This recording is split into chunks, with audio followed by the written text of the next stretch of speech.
Washington and Wall Street. In case you didn't know, Washington and Wall Street are in bed together, enriching each other while we foot the bill and grease their pockets without even knowing it.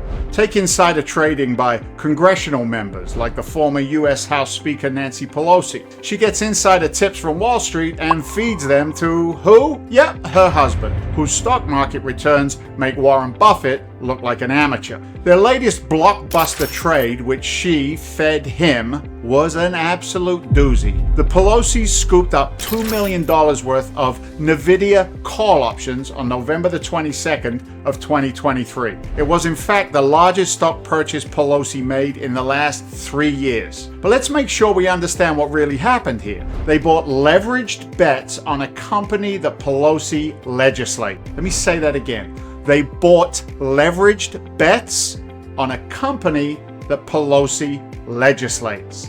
They did this right before Congress decided to vote on new legislation that showered Nvidia with free government money. Seems kind of fishy, huh? Doesn't it? Fishy is putting it mildly, because the deception runs even deeper. You see, Pelosi purposely disclosed her trade on the Friday before Christmas weekend. Well, why would she wait until that time? Simple. To avoid media coverage. On paper, she did nothing wrong or illegal. The reality is that she is using the system in a way that the rest of us cannot. And that is illegal in every sense of the word. Here's a little backstory about this trade and Pelosi's numerous insider trades. Back in 2022, Pelosi and her husband sold shares and call options on Nvidia. That ill-timed trade cost the duo more than $700,000 in losses. Those 25,000 shares took off right after the CHIPS and Science Act was passed into law, a law designated to benefit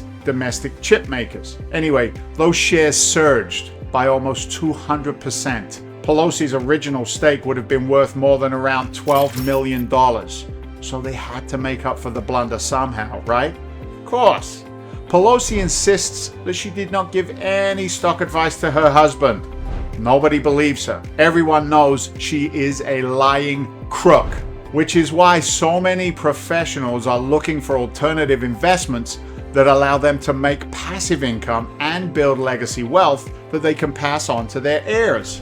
For years, I was a residential real estate investor. You might have seen me on A&E's Flip in Boston,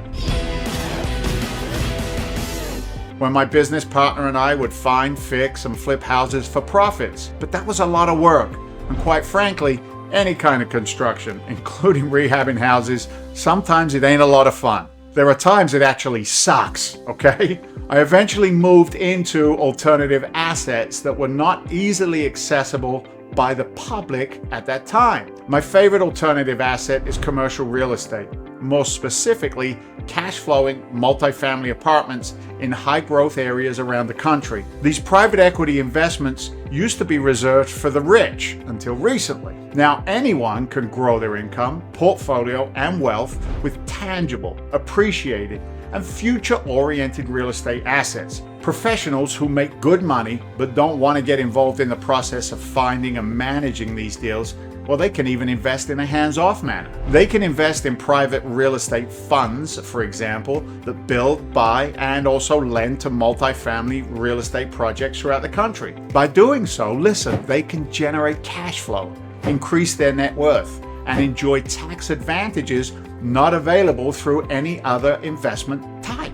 Every multifamily apartment offers multiple streams of income because each apartment unit is like a little flowing stream coming in every month. In the right locations, these investments appreciate in value over time.